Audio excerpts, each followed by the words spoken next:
sederhana sekali, tapi sudah cukup mahal karena sekolah religi mahal. Terus saya umur 4 SD, saya sudah harus cari uang sendiri, jadi cari uang untuk makan dan sekolah sendiri. Ya, jadi sepulang sekolah saya harus jualan donat, jualan kue-kue kayak gitu. Terus saya dibully di sekolah karena guru-guru dan murid-murid itu tidak menghendaki anak-anak itu nyari uang sendiri gitu. Tapi saya nggak peduli, saya cuma pengen sekolah, saya cuma pengen makan ya. Jadi saya lanjutin aja hidup itu, saya lanjutin sampai kelas 6. Kelas 6 itu, kelas 6 SD kan waktu itu masih bayar Eptanas. Waktu itu masih saya bayar Eptanas itu 75.000. 75.000 itu mama saya nggak punya uang sama sekali. Nah, terus mama saya itu cuman punya rak piring stainless itu yang bisa dijual, dan mama saya kasih pilihan ke saya pada waktu anak kelas 6 SD, ini uangnya untuk kita makan. Jadi waktu itu mama masih hamil anak ketiga, saya punya adik masih SD kelas 4, kelas 3, saya kelas 6. Ini untuk makan atau untuk bayar Eptanas ya. Anak kelas 6 SD ditanya apa jawabnya? Terserah mama kan gitu. Akhirnya mama saya membuat keputusan untuk dibuat saya sekolah ya. Ya saya bersyukur mama saya baik sekali ya membuat keputusan. Padahal nggak ada uang sama sekali. Jadi apa yang terjadi? Kita nggak makan nasi selama 7 hari. Jadi saya ngerti rasanya kayak puasa Ester gitu ya, nggak makan nasi gitu, cuman minum air putih aja sih. Itu rasanya geliing itu bahasa Indonesianya apa ya, berputar-putar gitu. Saya Eptanas gitu kan. Udah setelah itu badai terlewati, akhirnya saya bisa lulus, saya sekolah SMP. Mama saya nggak bisa sekolah di SMP, saya disekolahkan oleh kakek saya. Terus setelah itu sampai lulus SMP, singkat cerita SMA akhirnya saya sekolah di sekolah negeri di kota Surabaya. Saya sekolah di SMA Negeri 7, dekatnya Gembong situ. Nah, terus disitulah saya mulai lebih parah lagi, saya mengalami berbagai-bagai kepahitan karena adik saya sudah semakin banyak ya, kan adik saya 7, jadi waktu SMA mungkin adik saya 5 waktu itu.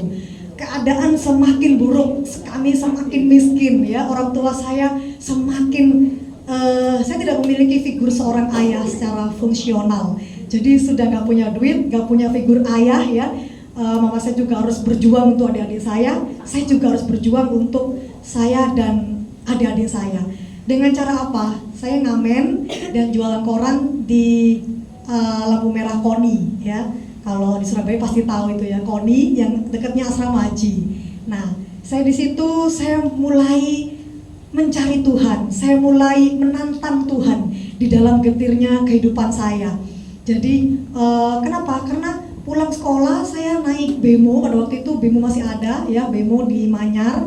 Dari Manyar itu kan saya harus jalan kaki dulu sampai ke KONI ya, itu kan capek banget ya Bapak Ibu ya. Dari sekolah full day, saya sekolah full day sampai rumah itu yang saya temukan itu ya hanya perang gitu ya, hanya caci maki, sumpah serapah, nggak ada makanan di rumah gitu ya. Terus apa yang saya lakukan untuk menghidupi saya dan adik-adik saya? Ya saya jalan lagi ke KONI itu ya. Nah di situ saya mulai menantang Tuhan gitu, hujan kehujanan ya, panas kepanasan, dan saya mengharapkan belas kasihan dari orang-orang yang lewat untuk saya ngamen, saya jual koran, untuk mengharapkan waktu itu mungkin 500 rupiah aja udah berarti buat kami semua, tapi jarang itu diberikan kepada kami ya. Mereka tidak mau berikan pada kami. Jadi saya udah kelaparan sekali ya, udah kelaparan pokoknya. Apa yang saya lakukan di benak saya waktu itu, karena saya masih SMA kelas 2 kelas 3 itu kan sangat labil ya, anak itu mencari jati diri. Udah pikiran saya waktu itu cuman ada di sini untuk ngamen, atau saya memiliki pikiran yang buruk ya untuk mencari uang dengan cara yang salah ya, karena saya perempuan ya, wah gampang lah gitu. Akhirnya Saya di situ juga mengalami bahwa saya menantang Tuhan. Tuhan, apa maksud Tuhan itu menciptakan saya gitu? Sedari saya bayi, sedari saya kecil, sedari saya SD, SMA, SMP sampai SMA, Tuhan itu menciptakan saya begitu tidak adil. Saya mulai merasa iri dengan teman-teman saya, dengan orang-orang yang lain yang memiliki mama dan papa secara utuh, yang bisa bayar sekolah, naik motor, naik mobil, atau bahkan bisa liburan. Boro-boro saya makan aja 1 hari 1 kali sudah, alhamdulillah ya waktu itu. Saya sudah terus waktu itu saya juga diam. Saya tergolong anak yang nurut pada waktu itu karena saya nggak pernah berontak. Saya disuruh mama saya jualan, saya disuruh mama saya ngamen ya. Saya juga sholat 5 waktu, saya melakukan semua keagamaan itu dengan baik. Kok Tuhan kok berbuat begini sama saya? Sampai akhirnya pada lebih kepahitannya lagi ketika kami harus dikejar-kejar sama Pol PP, karena kan nggak boleh kan ya ngamen di bawah umur, itu mencari uang di bawah umur kan nggak boleh. Jadi saya harus saya kejar-kejaran sama Pol PP gitu. Jadi anak jalanan itu kompak ya Bapak Ibu ya, kompak. Mereka itu nggak pernah pengen temennya itu merasakan terluka ya. Jadi saya belajar di sana bahwa kalau ada dari jauh sana sudah ada mobil Pol PP, kami teriak-teriak gitu, awas, tapi terkadang kita nggak tahu dari sana orangnya gitu.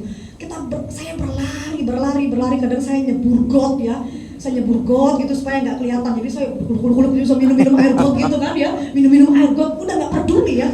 Kayak orang bilang, saya nggak bisa lari, coba aja kasih gitu ya, anjing herder, pasti lari, nggak mungkin nggak. Sama kayak Pol PP tuh, saya lari kemana-mana, saya nyebur got, lolos lah 1 kali, lolos ya. Besoknya nggak lolos ya, karena Pol PP-nya tambah jengkel kan kalau nggak ketangkep. Pertama saya pertama ketangkep di dinas sosial. Kalau Surabaya di mana, di Keputih ya, benar Keputih. Saya di situ, aduh ya, makanannya ya itu ya Tuhan, cuman ya nasi tuh nggak karu-karuan ya, kuahnya cuman ya nggak karu-karuan, pindang tuh cuman disiram sama air panas gitu ya. Ya udahlah, apa yang saya lakukan ya nggak saya makan ya, saya cuman nunggu mama saya untuk ngirim makanan. Terus 3 hari saya baru dikeluarkan ya. Terus di situ saya melihat nih banyak orang-orang Kristen itu yang datang ke sana untuk menginjil. Di sana saya lihat. Jadi saya sudah terdogma bahwa saya tidak boleh menerima bantuan dari orang Kristen. Saya tidak boleh menerima nasi, berkat-berkat dari orang Kristen. Tapi kelaparan ya udah saya makan aja ya kan. Ya udah, the power of kepepet ya kan, dimakan aja lah katanya. Ya, semoga ini ya saya gak jadi Kristen gitu ya. Semoga makan makanannya orang Kristen, saya gak jadi Kristen ya. Akhirnya semakan aja ya, jadi makan nasi ayam sama tempe. Aduh, enak sekali gitu. Akhirnya saya keluar ya. Keluar dengan janji saya tidak boleh mengulang lagi. Apakah saya mengulang lagi? Ya jelas saya mengulang lagi, orang saya kelaparan, saya nggak punya uang buat sekolah. Nah, saya kedua kali ketangkep lagi, Bapak Ibu, ketangkep lagi, sampai dibiarin ketiga. Nah, ketiga ini saya SMA kelas 3, 2 minggu lagi saya harus bayar panas. Sedangkan saya 3 tahun nggak pernah bayar sekolah. Ya, saya ujian itu nggak pernah masuk di ruangan kelas. Saya selalu diusir sama guru-guru untuk ujian tuh di dekat kamar mandi, kalau nggak gitu di ruang TU ya pokoknya. Jadi nilai saya tuh real semua, saya nggak pernah nyontek, nggak ada yang dicontek ya itu. Terus jadi nggak ada yang ini, jadi terus saya juga nggak pernah bisa beli buku. Jadi kalau saya belajar tuh pergi ke Gramedia Manyar itu, dan kan itu kan nggak boleh dibaca-baca. Jadi saya tuh kayak maling-malingan sama security-nya. Jadi kalau security-nya lihat saya nggak baca, pura-pura beli. Nah, yang saya baca itu saya ingat semuanya, dan itu muncul di semua pelajaran saya. Jadi saya tuh nggak pernah punya buku paket, nggak boro-boro ya. Jadi saya makan aja udah alhamdulillah waktu itu. Ya udah, jadi saya belajarnya tuh saya serap semuanya, itu saya tempelkan di sini, dan itulah yang keluar di dalam ujian. Saya nggak pernah bisa beli buku. Ya, kalau buku tulis, 1 buku tulis saya kasih pensil, saya catat, kalau udah saya hapus lagi. Ntar saya kasih pelajaran yang lain ya. Itu saya hafalkan lagi di sini. Itu aja cara belajar saya. Nah, sampai di kelas 3 saya harus lulus sekolah. Gimana caranya? Pokoknya saya harus lulus ya Tuhan ya, saya harus lulus. Kalau saya nggak lulus, malah jadi apa saya? Malah nggak bisa kerja, nggak bisa bantuin mama, nggak bisa bantuin adik-adik sekolah saya yang lain gitu. Akhirnya saya ngamen lagi, kan hanya itu yang saya bisa. Betul, dua minggu lagi saya harus bayar Eptanas, bayar sekolah 3 tahun ya, dari mana? Ya nggak tahu, pokoknya saya lakuin aja apa yang saya bisa. Pokoknya saya lakuin aja apa yang saya mampu. Ya hanya ngamen itu. Apa yang terjadi? Saya kehujanan deras setiap hari, nggak dapat uang. Ya, sampai akhirnya ada bantuan lagi menawarkan itu kayak apa sih, kakak-kakak itu ya menawarkan. Enggak, saya nggak mau bantuan dari orang Kristen. Ya, saya nggak mau disekolahin sama orang Kristen. Nanti saya jadi Kristen. Tuhannya orang Kristen itu manusia, saya nggak mau. Saya nggak mau dibantu sama manusia. Manusianya sendiri nggak selamat kok disalib. Ngapain? Kalau saya dibantu sama Tuhannya orang Kristen gitu. Pokoknya saya nggak mau udah. Ya, saya nggak dibantu beneran. Ya udah, saya mengharapkan aja. Terus habis gitu saya berharap ada mujizat ya dari Tuhan itu. Karena saya sudah membela dia gitu. Terus sampai malam gitu nggak ada gitu mujizat ya. Akhirnya saya berdiri tuh di kayak di perempatan gitu, saya berdiri, hujan deras tuh, petir-petir itu. Saya bilang akhirnya kan, saya teriak kenceng ya, Tuhan gitu, kamu itu Tuhan siapa? Tuhannya orang Buddha, Hindu, Kristen, Katolik atau Islam. Turunlah kamu sekarang juga, ayo berantem sama aku, saya bilang gitu. Ya, saya benci sama hidup saya ini. Saya ini salah apa? Lahir juga gak kepengen lahir. Ayo, mana ada aku pengen lahir ya Tuhan ya. Kalau aku pengen lahir, aku gak kepengen lahir seperti ini. Saya pengen lahir dari orang-orang yang punya rumah, punya mobil, punya papa, punya mama, punya pendidikan yang bagus. Gak seperti ini. Ayo coba sini kamu, sini. Kamu berperkara sama aku. Aku pengen tahu kamu Tuhannya orang yang mana. Nanti kalau kamu bilang tak sembah kamu. Apa yang terjadi? Tambah deras hujannya ya, tambah kelaparan saya. Ya udahlah, akhirnya saya nggak direken. Ya udah, ngamen lagi ya. Akhirnya dapat 10.000 waktu itu jam 5 sore sampai jam 11 malam. 10.000 tuh kehujanan deras gitu ya. Ya udahlah, saya pulang akhirnya. Terus besoknya saya berharap ada mujizat. Lah kok malah ketangkap Pol PP lagi ya. Yang ketiga kali lagi, orangnya udah gemes ya, udah kali ini kamu gak tak culno kamu, kali ini kamu gak tak kasih lepas kamu. Ya saya diem aja. Terus kali itu saking keselnya orang, saya tuh dikasih ruangan itu campur sama orang yang setengah UDGJ, terus orang yang sakit kusta. Nah jadi ketika orang sakit kusta itulah saya lihat, saya ngerti. Kalau sekarang saya baca Alkitab sakit kusta itu saya tahu. Karena saya waktu itu lihat gitu ya. Aduh Tuhan, saya bilang, ya maaf kata ya, nggak nyaman banget ya, di penciuman nggak nyaman, dideketin juga nggak nyaman banget. Aduh ini apa gitu, ini hidup apa gitu saya bilang ya. Aduh mau makan malah nggak bisa, udah makannya kayak gitu, dicampurin sama orang-orang gitu. Mungkin mereka bilang ben kapok kamu gitu loh, biar nggak kejalanan lagi gitu. Terus ya udah saya nikmatin aja di situ. Kali itu saya lebih lama. 3 hari gak dilepasin, sampai 7 hari ya. Akhirnya, waduh ini saya bilang setiap hari ya, apa yang saya lakukan, gimana supaya saya dilepasin dari situ. Setiap hari saya memiliki harapan supaya kepala penjara, kepala Pol PP itu mendengarkan saya. Setiap pagi ketika dia lewat, saya itu selalu gemboknya itu kerangkeng itu saya tek gitu sampai dia berisik pokoknya. Gitu. Tolong lepasin saya. 7 hari saya mau sekolah panas. Enggak direken. Besoknya lagi setiap hari pokoknya. Saya enggak peduli dia mau budek, saya enggak peduli. Memang tujuannya biar dia budek ya kan? Biar dia berisik, biar dia lepasin. Akhirnya dia budek juga ya kan? Akhirnya dia nyerah juga. Aduh pusing aku lihat kamu itu gitu, nggak pernah nyerah, yang lainnya diem aja, kamu kok berisik. Ya saya mau sekolah, saya ini mau Eptanas gitu, tolong lepasin saya gitu. Terus yaudah tak kasih kebebasan bersyarat kamu ya, kalau kamu masuk lagi awas kamu. Iya saya nggak masuk lagi, karena saya kalau sudah lulus saya nggak masuk lagi, saya mau cari kerja saya bilang. Tapi kalau misalkan saya doakan saya ya Bu ya gitu, supaya saya nggak ke situ lagi. Dikasih lah, tapi saya inisiatif saya minta, pasti guru saya nyariin saya karena sudah 7 hari saya nggak sekolah kan. Saya minta tolong dibuatin surat pernyataan bahwa saya berada di sini selama 7 hari ya. Ya udah dikasih saya surat sudah. Saya masuk ya, jadi saya tuh terbiasa untuk menghadapi hidup saya sendiri. Mama saya nggak datang ya, papa saya nggak datang ke sekolah untuk minta apa kayak enggak. Pokoknya saya tuh terbiasa untuk menghidupi diri saya dan menghadapi semua sendiri. Jadi saya datang gitu. Terus dipanggil lah semua sekolah itu, kan ada speaker tuh kan. Panggilan Ingvi Rizky Ramadan gitu. Dalam hati saya, selalu saya panggilan jadi terdakwa gitu. Ya selalu, nggak pernah saya tuh dapat panggilan yang berkat gitu. Saya selalu panggilan jadi terdakwa. Kalau ada yang tahu Ingvi Rizky Ramadan, tolong ini dibawa ke ruang PU. Nyari Ingvi ini kayak nyari pejabat. Jadi guru saya tuh ngomong itu di speaker tuh loh. Jadi kayak semua tuh lihat saya, kamu dipanggil. Ya, saya bilang. Kemana aja kamu? Itu Bu, ke Pol PP gitu. Terus dia diem, saya kan sudah bolak-balik minta ibu surat minta keringanan SPP kalau bisa gratis. Tapi ibu nggak percaya kalau saya nggak punya duit. Ya udah saya ngamen setiap hari. Nah saya ketangkep. Terus dilihatlah kan, dilihatlah ininya suratnya. Iya beneran ada kopinya itu Pol PP. Akhirnya dia minta maaf sama saya dibebaskan uang sekolah 3 tahun dan panas.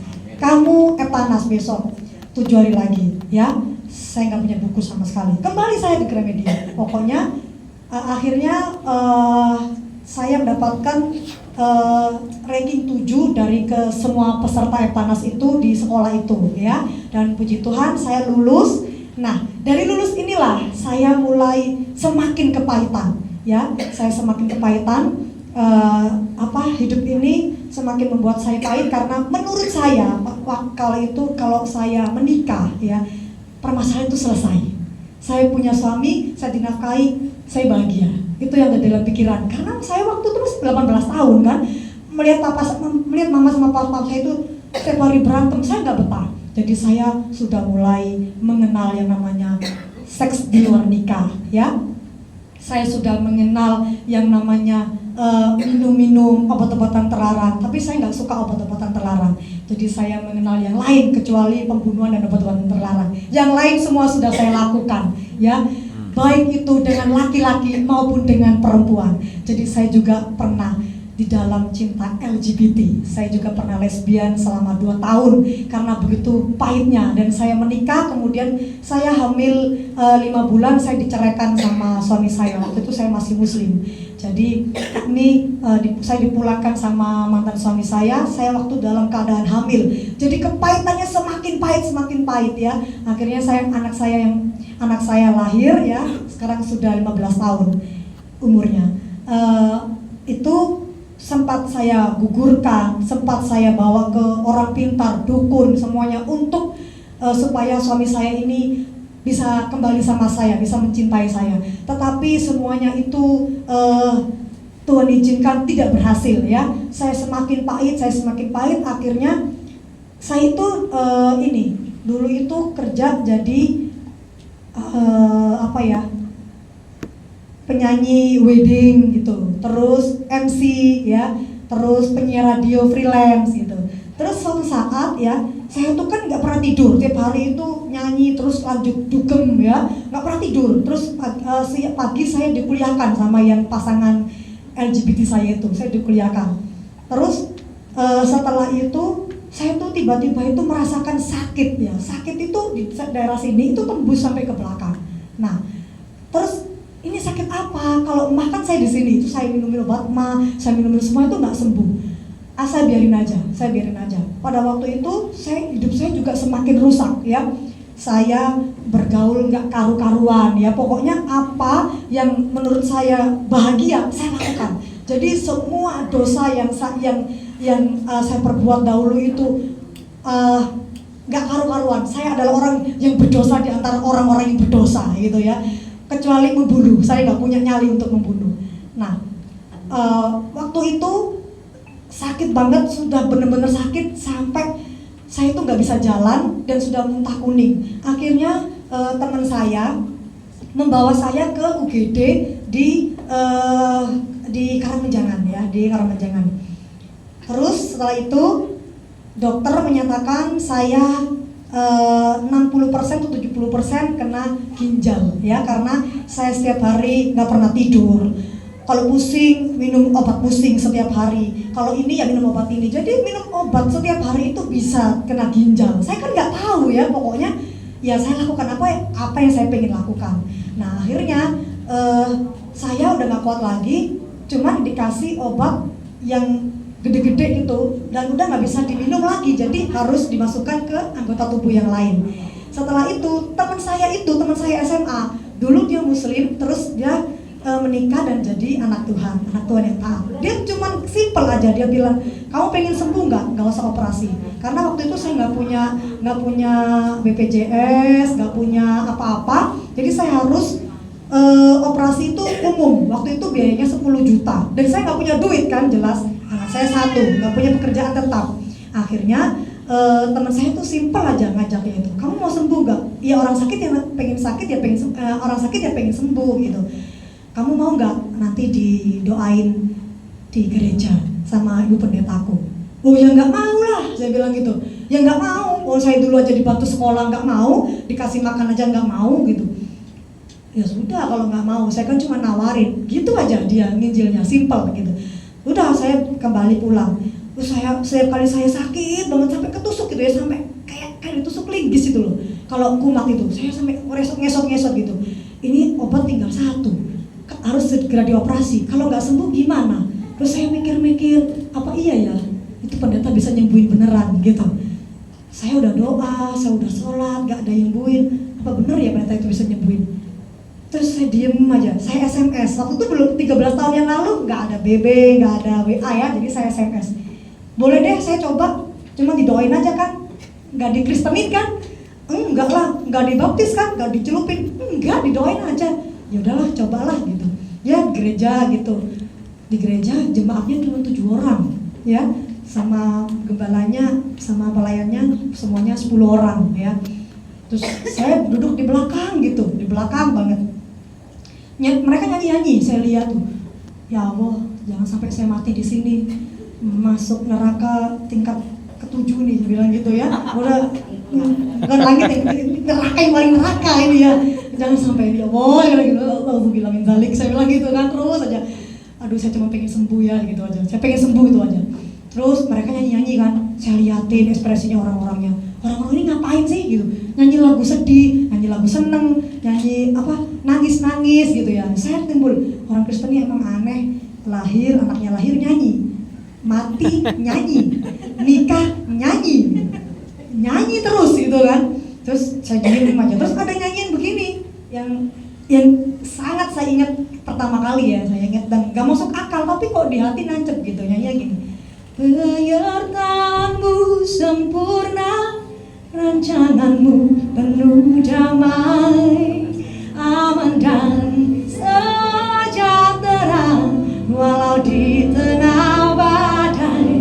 Ingin ku selalu bersama, rasakan keindahan arti kehadiranmu Tuhan. Ya, jadi kan waktunya nyanyi kan lagu itu. Nah, menurut saya maksudnya apa kok penyertaan Tuhan itu ada di dalam badai ya? Apa itu arti kehadiran Tuhan? Masa Tuhan tuh bisa hadir sih? Kan di dalam kepercayaan saya dulu waktu itu nggak ada Tuhan hadir, mati kita semua ya. Terus gimana orang disertai Tuhan menghadapi badai kok damai sejahtera? Gimana ceritanya orang Kristen ini ngadi-ngadi gitu ya, ngada-ngada gitu. Akhirnya udah setelah itu saya diem aja. Terus selesai semua ibadah, saya disamperin sama ibu gembalanya ya. Waktu itu gembalanya perempuan, namanya Ibu Ripka. Jadi disamperin, nama kamu siapa? Ingvi gitu. Oke, mana yang kamu kenapa? Saya sakit. Sebelum saya didoakan, saya dipeluk, diam sesaat, mungkin ada kalau beberapa menit lah. Terus dia bilang gini, kamu mau sembuh? Ya, saya kesini karena pengen sembuh Bu gitu. Kamu ampuni orang yang di dalam hati kamu sekarang. Dan saya nggak mau, karena memang saya pengen membunuh papa saya. Saya pengen banget papa saya mati, karena dia yang membuat saya hidup, karena dia yang membuat saya hancur, karena dia yang membuat saya menderita. Dan saya tidak dihormati oleh suami saya tidak dihormati oleh laki-laki, tidak dihormati oleh teman-teman saya selalu dibully, saya tidak ada yang membela, tidak ada yang seperti itu. Bagaimana saya harus mengampuni? Saya tidak mau. Pendetanya bilang, kamu ampuni, kamu harus mengampuni. Terus saya diam aja, ampuni ya. Dia diam, dia nggak ngerti cara mengampuni ya. Terus saya dipeluk aja. Dia bilang, dia berdoa. Begini kira-kiranya, 13 tahun yang lalu. Tuhan Yesus, gitu. Engkau tahu masa lalu anak ini. Buset, itu pendeta atau dukun? Bisa tahu masa laluku, begitu kelam. Masa lalunya Tuhan, Engkau ampuni. Dia tidak mengerti apa yang dia lakukan, dosa-dosanya, semua. Disebut itu dosa saya, free sex, LGBT, minum gini, aduh, nih orang ini dukun bener nih. Atau kalau enggak teman saya nih, awas kamu pulang ya, awas kamu malu-maluin saya bilang gitu. Ya kok bisa tahu ya pendeta dia bilang. Terus, jadi Tuhan bukan tangan manusia yang membawa manusia datang kepadamu, tetapi tangan Tuhan yang membawa manusia datang kepadamu. Maka Tuhan, sembuhkanlah di dalam nama Yesus. Ampuni anak ini ya Tuhan, ampuni dalam nama Yesus, sembuh. Sudah, kamu pulang. Hah? Gitu aja? Iya. Walah, saya kecewa dong. Loh, saya nggak dikasih air gitu, terus dibawa pulang, disembur-sembur atau dikasih apa, mantra-mantra saya nanti bawa pulang. Nggak ada, sembuh kamu pulang aja. Kamu sembuh, percaya. Nggak percaya lah gitu kan. Masa gitu doang, kan dia kecewa kan saya. Akhirnya saya pulang, saya nggak sadar 1 hari, 2 hari. Loh, kok obat saya nggak saya minum ya? Kok nggak sakit ya? Wah bahaya ini yang bilang gitu. Bahaya nih kalau saya sembuh ya. Pengen sembuh tapi sembuh bahaya. Bahaya kenapa? Masa Tuhan Yesus sih? Nggak mungkin lah gitu. Masa pendeta itu sakti ya gitu. Saya SMP sama teman saya, kamu kurang ajar banget ya, kamu bilang saya gini-gini. Saya aja nggak tahu gimana dosa kamu kok mau ngomongin sama ke pendeta. Kok bisa tahu ya orang itu? Terus saya, waduh saya sembuh ini. Ya udah akhirnya saya nggak sakit intinya ya. Terus beberapa hari lagi pendeta itu SMS, Ingvi datang ya ke ibadah Pentakosta. Apa itu? Itu pencurahan Roh Kudus. Waduh, kata saya dulu kan olok-olokin orang dulu. Waduh, Roh Kudus nih, bilang gitu kan. Waduh, saya gimana dia? Saya nggak bisa bu, gitu. Udahlah, bisa lah ya, datang aja kok gitu. Udahlah, karena orang Jawa itu kan budaya sungkannya tinggi ya. Sungkan lah saya sudah disembuhin sama pendeta ya, masa saya nggak mau datang? Ya udahlah, saya datang lagi pada pencurahan Roh Kudus waktu itu. Nah, udah setelah itu mereka mulai berbahasa yang saya nggak tahu. Ini orang-orang ngapain gitu ya, kemarin nyanyi aja saya udah heran. Ini malah mereka berbahasa yang saya nggak tahu. Ini ngapain ya? Orang kesurupan semua, saya pikir begitu kan. Saya nggak tahu gitu. Terus saya semakin takut ada hadirat apa kayak ada terasa yang aneh gitu. Saya diem aja. Udah, saya nggak enak ini. Dipanggil saya ke depan ke sini. Terus ada 2 orang yang kayak giniin saya, ini ngapain saya, mau diapain? Yang ibu pendetanya di depan, yang 2 orang di belakang kayak giniin saya, ini saya mau diapain? Saya diem aja. Didoain lagi, saya dipeluk lagi sama ibu pendetanya. Ibu pendetanya bilang begini, Tuhan Yesus, bukan manusia yang memilih engkau menjadi Tuhan, tapi Tuhan yang memilih manusia untuk menjadi umatnya. Jika engkau memang ingin Tuhan anak ini menjadi anakmu dan memakai dia Tuhan untuk menjadi saksimu, maka kiranya engkau hadir sendiri Tuhan di dalam dirinya saat ini, di dalam nama Yesus. Haleluya, amin. Ketika amin itu tangan pendetanya ke sini ya, itu saya langsung saya merasa ada hembusan roh itu hingga ke dalam hidung saya, gitu ya, apa ini gitu saya, loh apa ini? Saya merasa itu aliran itu ya, itu mengaliri semua ke darah-darah, ke otot-otot. Nah seketika itu saya merasakan pengalaman spiritual yang tidak pernah saya rasakan lagi sampai sekarang. Yaitu ada kayak anak sekarang tuh bilangnya slow mo gitu ya. Apa itu? Lambat gitu. Jadi tidak ada terdengar sama sekali. Bahkan bunyi jam aja saya nggak dengar gitu. Jadi pelan sekali. Seperti waktu saya dan Tuhan. Wah, ini apa ini? Saya dialirin, saya merasa damai, sejahtera yang benar-benar ya. Saya benar-benar saya kerasukan, tapi saya tahu bahwa orang kerasukan itu tidak sadar ya, dan dia melakukan hal yang jahat. Tapi ini saya sadar dan saya tidak melakukan hal yang jahat gitu. Jadi saya dialirin darah terus sampai ke bawah itu pelan, semuanya dialirin. Jadi otot-otot, darah-darah semua sampai ke bawah, ke lutut. Saya mulai, kenapa ini? Kenapa? Saya udah mulai kayak apa ya? Kayak mau jatuh itu, kayak mau rebah. Nah, akhirnya ketika saya sudah gak tahan lagi sampai ke kaki, saya sudah dialirin semua dengan hembusan nafas itu, saya jatuh. Dan ketika saya jatuh, saya bisa ikut berbahasa dengan orang-orang yang saya bilang kerasukan tadi. Dan setelah itu saya dibiarkan dan saya menangis, kemudian saya bertanya, siapakah engkau Tuhan? Dan saya mendengar, akulah Yesus yang selama ini engkau hina-hinakan itu. Dan setelah itulah saya percaya dan saya mau dibaptis. Itulah cikal bakal saya menerima Tuhan Yesus sebagai Tuhan. Demikian kesaksian saya, kiranya semua ini menjadi berkat dan jangan pernah meninggalkan Tuhan apapun yang terjadi. Shalom, Tuhan Yesus memberkati. Amin.